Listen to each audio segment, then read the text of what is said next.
శుభోదయము. మరొక క్రొత్త వీడియో క్లాస్కి అందరికీ స్వాగతం.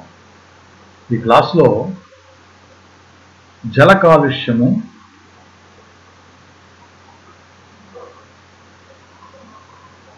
అలాగే రెండో అంశమైనటువంటి గాలి కాలుష్యం, ఈ రెండింటి గురించి చర్చించుకుందాం.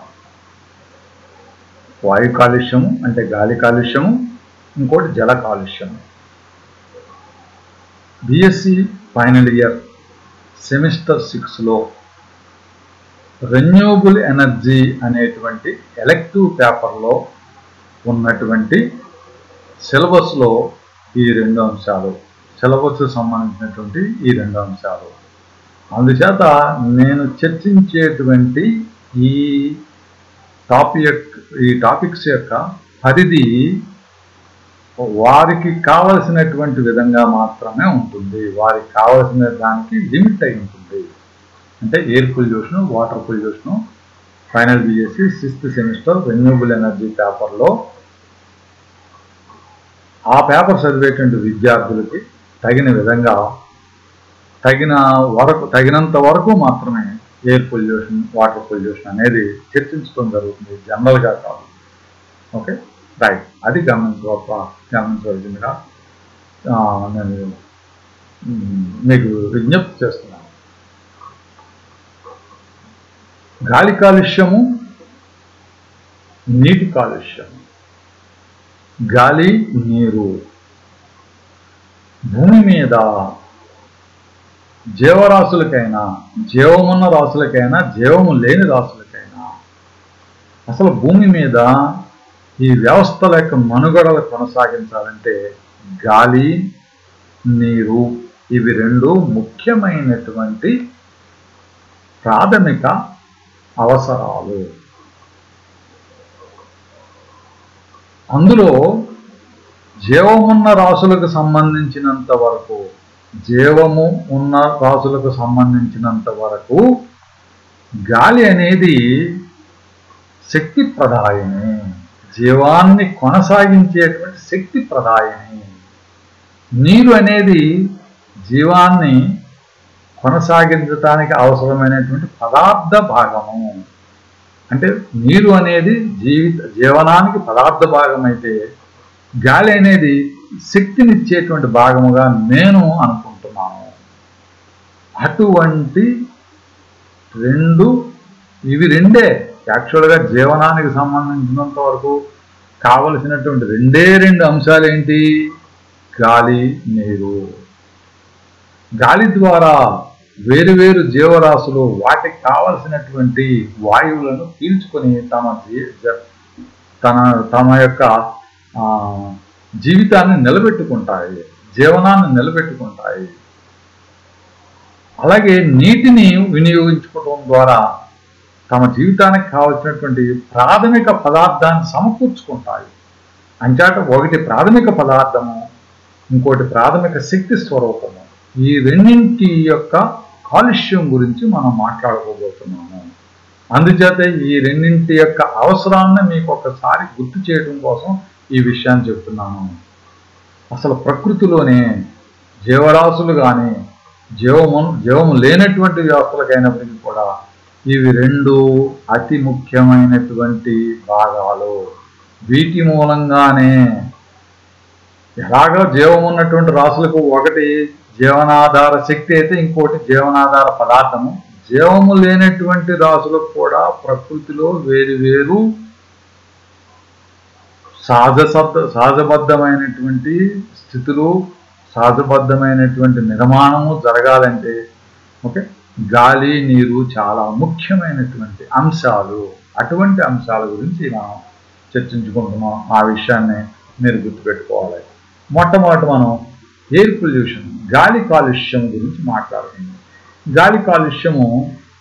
గాలి కాలుష్యానికి కారణమైనటువంటి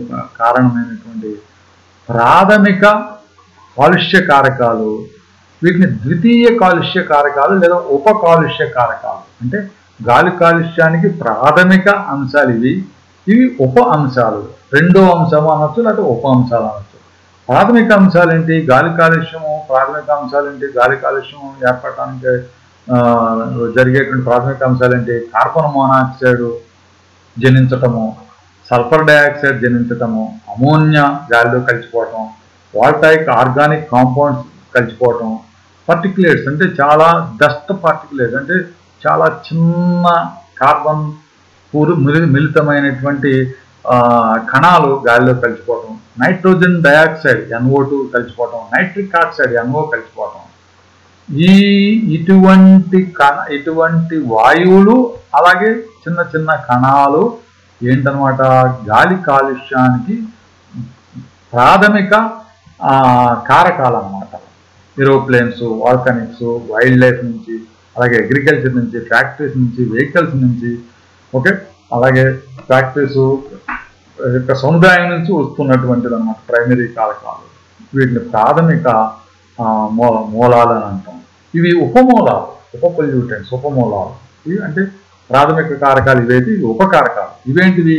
sulphur trioxide SO3, nitric oxide HNO3, sulphuric oxide H2SO4, hydrogen peroxide H2O2, ozone O3, మళ్ళీ పార్టికులేట్స్ అమోనియా. ఇవన్నీ కూడా ఏంటనమాట రెండవ రకమైనటువంటి లేదా ఉపకారకాలు. ఈ ఉపకారకాలకి కారణం ఏంటి? ఎక్కువగానే వెహికల్స్ వగైరా వీటి నుంచి ఈ ఉపకారకాలు వస్తాయన్నమాట. ఇలాగా ఈ ప్రాథమిక కారకాలు, ఈ ఉపకారకాలు, ఈ రెండింటి మూలంగా గాలి కాలుష్యం అనేది సంభవిస్తున్నది. రైట్. ఈ గాలి కాలుష్యం మూలంగా ఏం జరుగుతుంది? Changing rain and snow patterns అంటే వర్షాభావ పరిస్థితులు ఏర్పడటము, స్నో ప్యాటర్న్స్ అంటే మంచు ఏర్పడేటువంటి స్థితుల్లో మార్పులు రావడం, changing in animal migration and life cycle, జంతువుల యొక్క వాటి ఒక చోటు నుంచి ఇంకో చోటికి అవి మైగ్రేట్ అయ్యేటువంటి సంచరించేటువంటి వాటిలో చేంజెస్ రావడం, వాటి జీవన చక్రాలు కూడా మారిపోవటం, less snow and ice, okay, ice మంచు ఇవన్నీ కూడా తగ్గిపోవడం.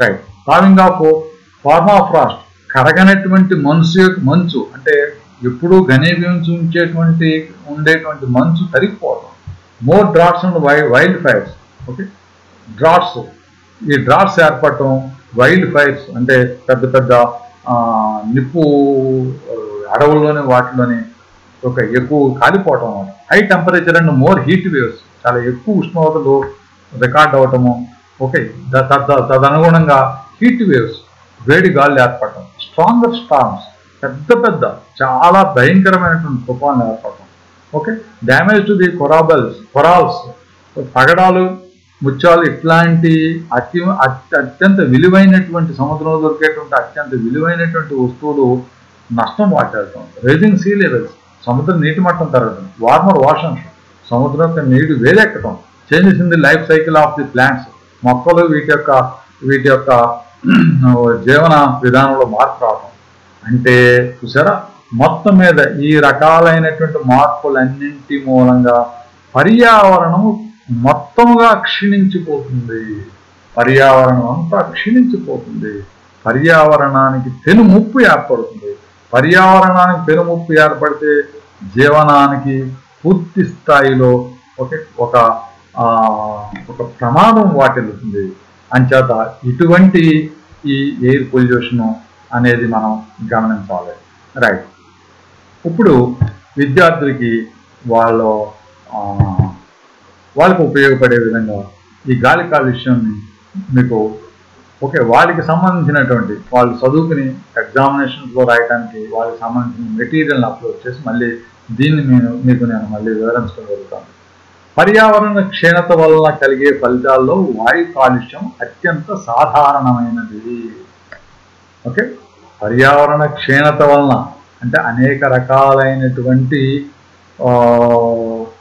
ఫలితాల మూలంగా, అనేక రకాలైనటువంటి వికృతి శాస్త్రాల మూలంగా పర్యావరణ క్షీణత కలిగి ఆ పర్యావరణ క్షీణత మూలంగా వచ్చేటువంటి ముఖ్యమైనటువంటి ఒక ఫలితం ఏంటనమాట? వాయు కాలుష్యము. ఈ కాలుష్యం పర్యావరణంలోకి కలుషితాలను స్థిరీకరిస్తుంది. అంటే పర్యావరణంలో కలుషితాలను నెట్టివేసి దాంట్లో అలాగా ఉండేటట్టు చేస్తుంది. ఓకే, మరియు మొక్క జంతు జాతులను నాశనం చేస్తుంది. ఇది మొక్కలు జంతు జాతులన్నింటినీ నాశనం చేయడమే కాకుండా కొన్నింటిని చంపేస్తుంది. బాగా సున్నితమైనటువంటి జంతుజాలాలు, సున్నితమైనటువంటి మొక్కలు, సముద్రం లోపల ఉండేటువంటి సున్నితమైన జంతుజాలాలు, మొక్కలు, వీటి మూలంగా అపురూపమైనటువంటి ఈ జాతులు అన్నీ అంతరించిపోతున్నాయి. ప్రపంచవ్యాప్తంగా గాలి కాలుష్యం కారణము ఇండస్ట్రీ మరియు ఆటోమొబైల్ నుంచి వెలువడేటువంటి విషవాయువులు. ముఖ్యమైనటువంటి కారణం ఏంటంటే ఇండస్ట్రీస్, పరిశ్రమలు, ఆటోమొబైల్స్ అంటే వాహనాలు. గాలి కాలుష్యం అనేది ఆరోగ్యానికి ప్రధాన పర్యావరణ ప్రమాదకర సూచి. ఇది ఒక ప్రమాదకరమైనటువంటి సూచి. పర్యావరణ ప్రమాదకర సూచి ఏంటనమాట? గాలి కాలుష్యము. దీని మూలంగా ఆరోగ్యానికి చాలా ఆరోగ్యము ప్రధానంగా దెబ్బతినేటువంటి ప్రాథమిక అంశం. గాలి కాలుష్యము గ్లోబల్ వార్మింగ్ కారణం అవుతుంది. ఇది భూమికి మరియు దాని వాతావరణానికి ప్రధానమైనటువంటి ముప్పు. గాలి కాలుష్యం మూలంగా శ్వాసకోశ వ్యాధులు, గుండె జబ్బులు మరియు ఊపిరితిత్తులు, క్యాన్సర్ కారణం అవుతుంది. అభివృద్ధి చెందుతున్న మరియు అభివృద్ధి చెందిన దేశాలకు గాలి నాణ్యత ఒక ప్రధాన సమస్యగా ఏర్పడింది. రైట్. విస్తృత మరియు అనుభవజ్ఞులైన అధ్యయనాల ద్వారా దీనిని తగ్గించడానికి విశ్వవ్యాప్తంగా అనేక ప్రయత్నాలు జరుగుతున్నాయి. రైట్. ఈ గాలి కాలుష్యం తగ్గించాలడానికి అనేక ప్రయత్నాలు జరుగుతున్నాయి. ప్రతి ఒక్క గ్యాలన్ గ్యాసోలిన్ అంటే ఆయిల్ తయారీ, ప్రతి ఒక్క గ్యాలన్ ఆయిల్ తయారీ, పంపిణీ మరియు వాహనాల్లో దాన్ని వాడటం వలన వచ్చేటువంటి బూడిద మూలంగా 25 పౌండ్ల కార్బన్ డైఆక్సైడ్తో పాటు కార్బన్ మోనాక్సైడ్, సల్ఫర్ డైఆక్సైడ్, నత్రజని డైఆక్సైడ్ ఏర్పడుతున్నది. చూసారా? ఒక విషయం ఏంటంటే, 1 గ్యాలన్ గ్యాసోలిన్ ఆయిల్ని తయారు చేసి పంపిణీ చేసి వాహనాల్లో మనం దాన్ని ఇంధనం కింద వాడటం మూలంగా 25 పౌండ్ల కార్బన్ డైఆక్సైడ్ వస్తుందట.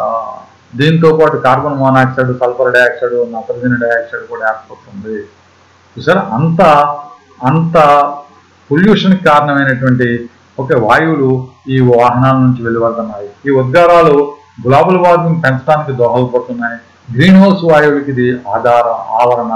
గ్రీన్ హౌస్ వాయువులకి అన్నింటికీ ఈ వాయువులే ముఖ్య కారణము. అమెరికాలో ప్రతి 20 మందికి ఒక కారు ఉంది. మెక్సికోలో 8 మందికి ఒకటి ఉంది. చైనాలో 100 మందికి ఒకటి ఉంది. ఇది ఎందుకు చెప్తుందంటే, ప్రపంచ వాహన జనాభా తదుపరి 25 నుంచి 50 సంవత్సరాలు రెట్టింపు అవుతుంది. రాబోయే 20 నుంచి 50 సంవత్సరాల్లో ఇలా ఉన్నటువంటి అమెరికాలో ప్రతి ఒక్కరికి ఒక కారు, మెక్సికోలో 8 మందికి ఒక కారు, చైనాలో 100 మందికి ఒక కారు తీసుకుని అవి రెట్టింపు అవుతుంది. అంటే వాహనాల సంఖ్య విపరీతంగా పెరిగిపోతుంది. వాహనాల సంఖ్య రాబోయే రోజుల్లో చాలా విపరీతంగా పెరిగిపోవడం మూలంగా గాలి కాలుష్యానికి ఒక తెనుముప్పు ఏర్పడబోతుంది అనేటువంటి విషయాన్ని మీకు వివరించడం కోసం దీన్ని మీకు చెప్పడం జరిగిందనమాట. రైట్. ఇది గాలి కాలుష్యం యొక్క పరిస్థితి. కేవలం ఫైనల్ BSc ఎలెక్టివ్ పేపర్లో ఉన్నటువంటి ఆ సిలబస్ మేరకు ఒక షార్ట్ ఆన్సర్ కింద దీన్ని కవర్ చేయడం జరిగింది. రైట్. గాలి కాలుష్యం యొక్క ఫలితం ఇదనమాట. నెక్స్ట్ రెండోది వాటర్ పొల్యూషన్. జల కాలుష్యం. ప్రస్తుతం మీరు చూస్తున్నటువంటి ఈ పిక్చర్లో చుట్టూ చెట్లు, చేమలు, కొండలు, మధ్యలో ఒక జలాశయం చాలా అందంగా కనిపిస్తుంది. స్వచ్ఛమైనటువంటి నీరుతోటి అందంగా కనిపించేటువంటిది. This is the beauty of pure water shining. అంటే స్వచ్ఛమైనటువంటి నీరు ఎలాగ ఉంటుందనే దానికి ఒక చక్కటి ఉదాహరణ. దాని క్రిందే చూసారా? This is the curse on the environment due to polluted water. గాలి కాలుష్యము ఒక శాపంగా మారి, అంటే పర్యావరణానికి ఒక శాపంగా మారటం మూలంగా మనకు కనిపించేటువంటి ఈ దృశ్యము చాలా బాధ కలిగిస్తున్నది. చూసారా?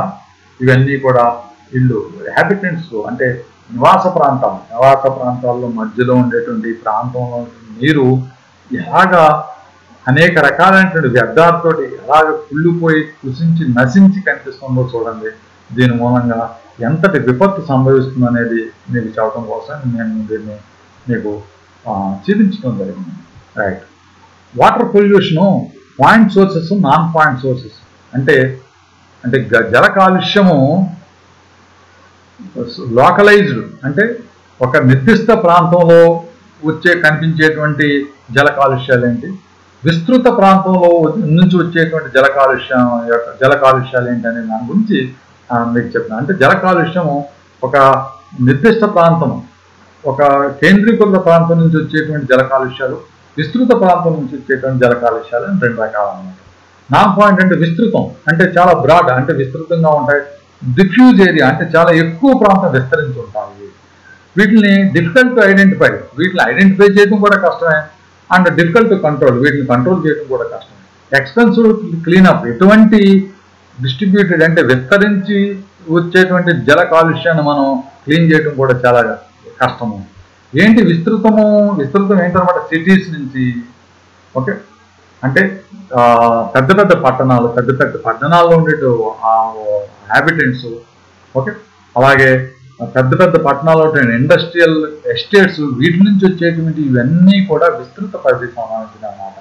పాయింట్ సోర్సెస్ అంటే లోకల్ బాడీస్, అంటే మనకి ఒక నిర్దిష్ట ప్రాంతంలో ఉండేటువంటి వాటి నుంచి వచ్చేటువంటి జల కాలుష్యం ఏంటంటే లోకల్ స్పెసిఫిక్ ప్లేసెస్, ఒక నిర్దిష్ట ప్రాంతాలు ఉంటాయి, ఈజీ టు ఐడెంటిఫై, వాటిని ఐడెంటిఫై చేయొచ్చు, వాటిని మానిటర్ చేసుకోవచ్చు, వాటిని జాగ్రత్త పర్యవేక్షణ చేసుకోవచ్చు, వాటిని రెగ్యులేట్ కూడా చేసుకోవచ్చు.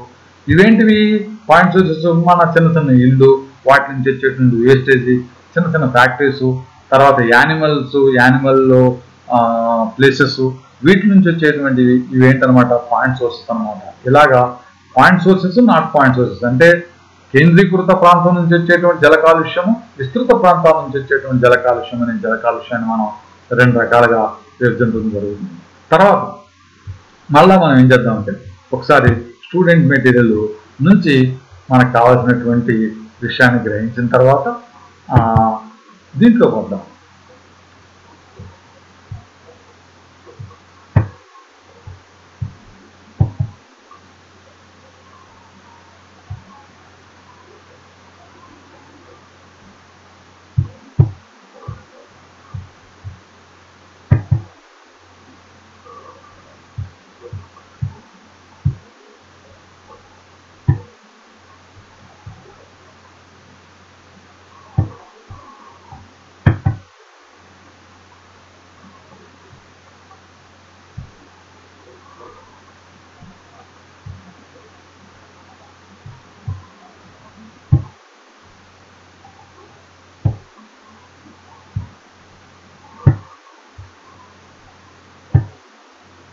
రైట్, నీటి కాలుష్యము.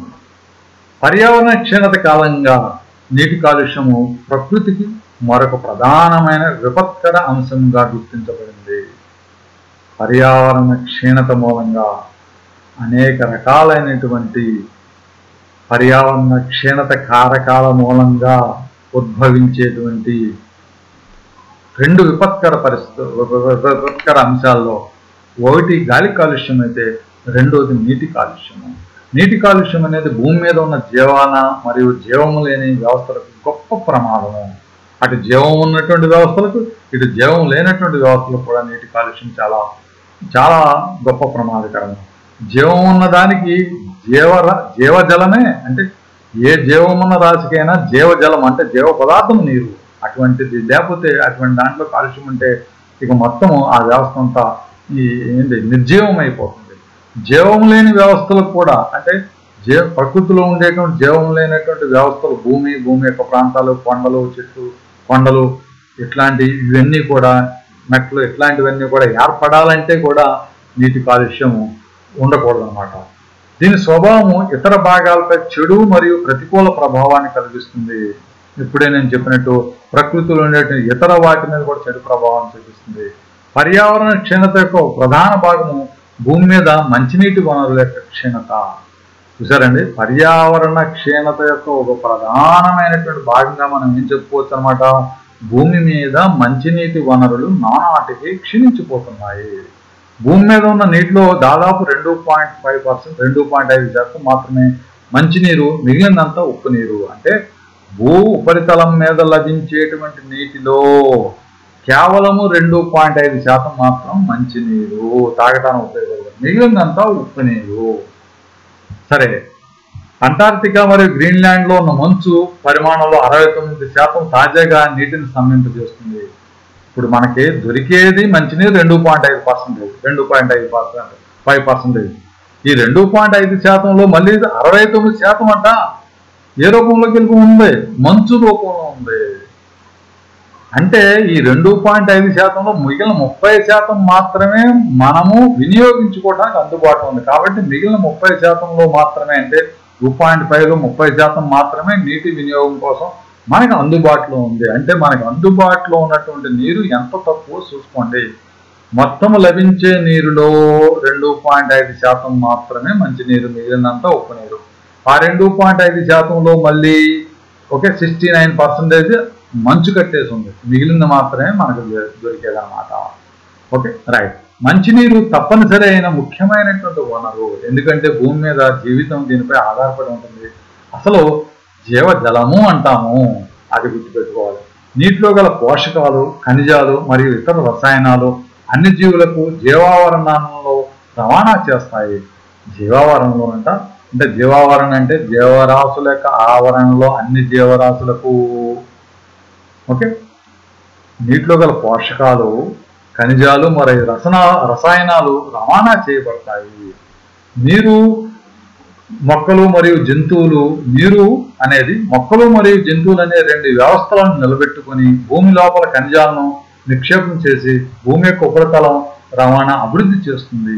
నీరు మొక్కలు మరియు జంతువులు అనేటువంటి 2 జీవ వ్యవస్థలు నిలబెట్టడమే కాకుండా, జాగ్రత్తగా చూడండి, సెంటెన్స్లో ఇక్కడ ఏమన్నా రాసిన దాంట్లో ఇబ్బంది ఉన్నా నేను చెప్పింది గ్రహించండి. నీరు అనేది మొక్కలు జంతువులు అనేటువంటి 2 వ్యవస్థలను నిలబెట్టడమే కాకుండా భూమి లోపల ఖనిజాలను నిక్షిప్తం చేస్తూ ఉపరితలం మీద రవాణా వ్యవస్థను అభివృద్ధి చేస్తుంది. అంటే ఏంటనమాట, నీరు అనేది భూమి మీద మొక్కలు మరియు జంతువులు అనేటువంటి వ్యవస్థను నిలబెట్టడం పనిచేస్తుంది, లోపల ఖనిజాలను నిక్షిప్తం చేస్తుంది, ఉపరితలం మీద రవాణా వ్యవస్థను అభివృద్ధి చేయడానికి భూమిని అనువుగా ఏర్పరుస్తుంది అన్నమాట. ఈ 3 సహజ ప్రక్రియలు నీరు మూలంగా, నీటి ప్రవాహం మూలంగా జరుగుతుంది. మొత్తం ప్రపంచవ్యాప్తంగా 3 మందిలో ప్రతి 3లోనూ ఒకరికి ఇప్పటికే నీటి కొరతను ఎదుర్కొంటున్నారు. ప్రతి 3లోనూ ఇప్పటికే ఒకరు నీటి కొరతను ఎదుర్కొంటున్నారు అనేది ఒక అంచనా. భౌతికంగా నీటి కొరత గల ప్రాంతాల్లో ప్రపంచ జనాభా దాదాపు 5వ వంతులో నివసిస్తుంది. భౌతికంగా నీటి కొరత గల ప్రాంతాల్లో ప్రపంచ జనాభాలో దాదాపు 5వ వంతు, అంటే ప్రపంచ జనాభాలో 5వ వంతు అసలు నీటికి లేనటువంటి ప్రాంతాల్లో నివసిస్తున్నారు, నీటి కొరత ఉన్నటువంటి ప్రాంతాల్లో నివసిస్తున్నారు. ప్రపంచ అభివృద్ధి చెందుతున్న దేశాల జనాభాలో దాదాపు 1/2 మంది అందుబాటులో ఉన్న నదులు మరియు జలాల నుండి నీటిని ఉపయోగించడానికి అవసరమైన మౌలిక సదుపాయాలు లేవు. చూసారా, ప్రపంచ అభివృద్ధి చెందుతున్న దేశాల జనాభాలో 1/2 మందికి, అంటే 1/3 మెంబర్కి నదులు మరియు జలాశయాల నుంచి నీటిని ఉపయోగించుకోవడానికి అనువైనటువంటి మౌలిక సదుపాయాలు కూడా లేవట. జనాభా పెరుగుదల, పెరిగిన పట్టణీకరణ, జీవన ప్రమాణాలు మరియు వాతావరణంలో మార్పులతో సహా భవిష్యత్తులో అనేక ముందుగా ఊహించినటువంటి సమస్యల కారణంగా నీటి కొరత అనేది పెరుగుతున్న సమస్య. నీటి కొరత నానాటికి ఎందుకు పెరుగుతుంది? జనాభా పెరుగుదల, పెరిగిన పట్టణీకరణ, పెరిగినటువంటి జీవన ప్రమాణాలు, వాతావరణంలో మార్పులు, అలాగే భవిష్యత్తులో ముందుగానే ఊహించినటువంటి అనేక సమస్యలు, వీటి మూలంగా నీటి కొరత అనేటువంటి సమస్య నానాటికి పెరుగుతుంది.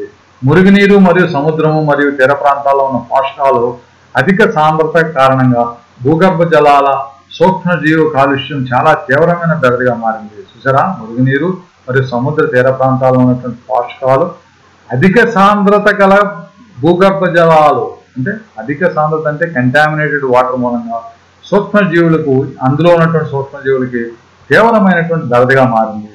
మంచినీటి కాలుష్యానికి భారతదేశంలో ప్రధాన సమస్యగా ఎదుర్కొంటూ దేశీయ వ్యర్థ జలాల యొక్క శుద్ధికి ఉన్నత వ్యవస్థలు మరియు టెక్నాలజీ అభివృద్ధి జరగకపోవడం ఓ ప్రధాన సమస్య వచ్చింది. అంటే మన దేశంలో మనకు లభించేటువంటి పరిస్థితులకు అనుగుణంగా వచ్చేటువంటి వ్యర్థ జలాలను శుద్ధి చేయడానికి కావలసినటువంటి వ్యవస్థలు అభివృద్ధికి తగినంత టెక్నాలజీ లేకపోవడం మూలంగా మన భారతదేశంలో మంచినీటి సమస్య వస్తుంది. మంచినీటి కాలుష్యం కూడా అలా మిగిలిపోతుంది అన్నమాట. ఇది మనం అధిగమించి ముందుకెళ్ళవలసినటువంటి అంశం అన్నమాట. ఇది స్టూడెంట్స్ ఫాలో అవ్వాల్సినటువంటి మెటీరియల్. మళ్ళీ ఒకసారి ఈ ఏమిటది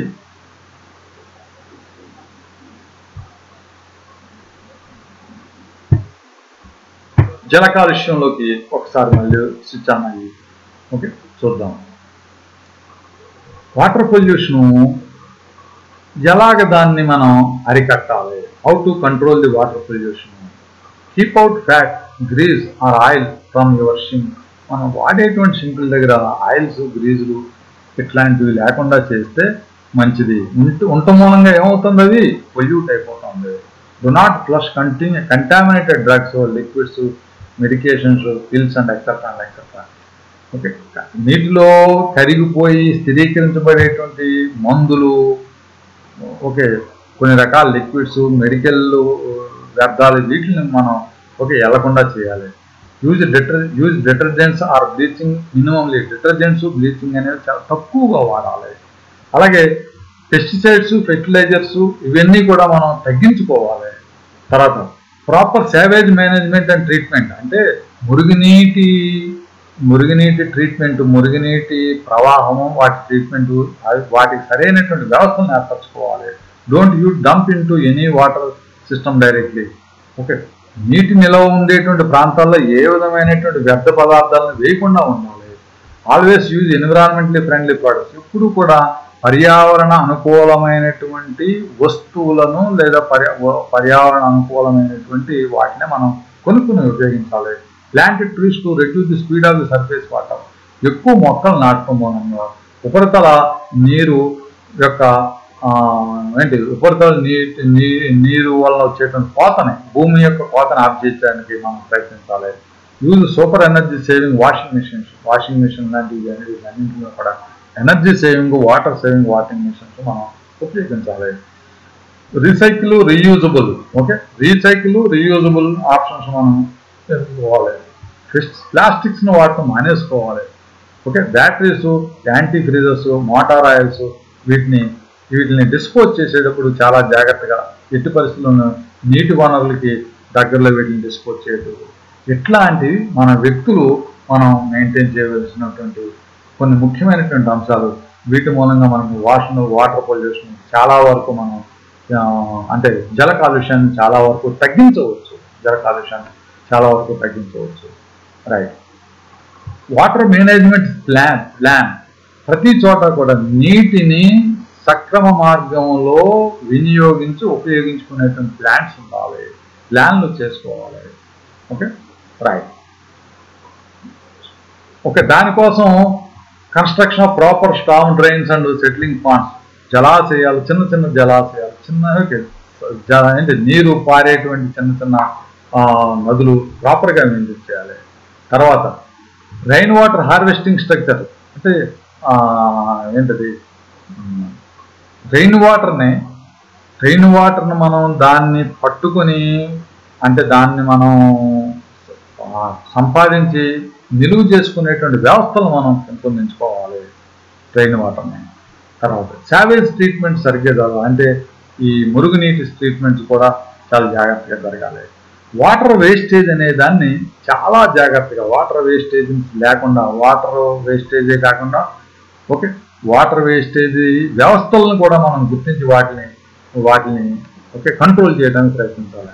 ఈ విధంగా జల కాలుష్యాన్ని ఎంత మేర వరకు అయితే మనము తగ్గించగలుగుతామో అంత మేర వరకు తగ్గిస్తే మన యొక్క జీవన విధానము దానికి రెట్టింపు రెట్లు ఆహ్లాదకరంగానూ ఆరోగ్యకరంగానూ మారుతాయి. నీరు, గాలి అనేది మీకు ఇందాక చెప్పాను. ఒకటి, గాలి అనేది జీవనానికి శక్తి స్వరూపము, నీరు జీవనానికి పదార్థ స్వరూపము. శక్తి పదార్థాల స్వరూపాలైనటువంటి నీరు, గాలి అనేవి కాలుష్యానికి గురైతే మొత్తము జీవన వ్యవస్థ అంతా కూడా కలుషితమైపోతుంది. జీవన వ్యవస్థలో పెనుమార్పులు వస్తాయి. ఓకే, పర్యావరణంలో అనేక ప్రమాదాలు వీటి మూలంగా పొంచి ఉంటాయి. వీటి మూలంగా మొత్తం పర్యావరణ క్షీణతే కాకుండా మొత్తం ఈ సృష్టికి కూడా అనేక రకాలైనటువంటి ఇబ్బందులు తలెత్తుతాయి. ఇట్లాంటి సృష్టికే ఇబ్బందులు తలెత్తేటువంటి ఇట్లాంటి ఈ రెండు ముఖ్యమైనటువంటి అంశాల విషయంలో ప్రతి ఒక్కరము జాగ్రత్తగా ఉండాలి. జల కాలుష్యము, గాలి కాలుష్యానికి సంబంధించేటువంటి అంశాలను గుర్తించి వాటిని లేకుండా చేయటంలో ప్రతి వ్యక్తి ప్రతి వ్యవస్థ కూడా ముందుకు రావాలి. ఇది ఎవరికి వాళ్ళు చేయవలసినటువంటిది. ఇదేంటంటే ఇది జల కాలుష్యము నీటి కాలుష్యం అనేది ప్రతి ఒక్కరి యొక్క ప్రమాదకర పరిస్థితి, ప్రతి ఒక్కరికి సంబంధించినటువంటి ప్రమాదకర పరిస్థితి. ఆ విషయాన్ని గుర్తించినప్పుడు మాత్రమే మనము ఈ రెండింటిని కంట్రోల్ చేయగలము. ఈ విషయాన్ని గమనించగలరు. Right, see in the next class.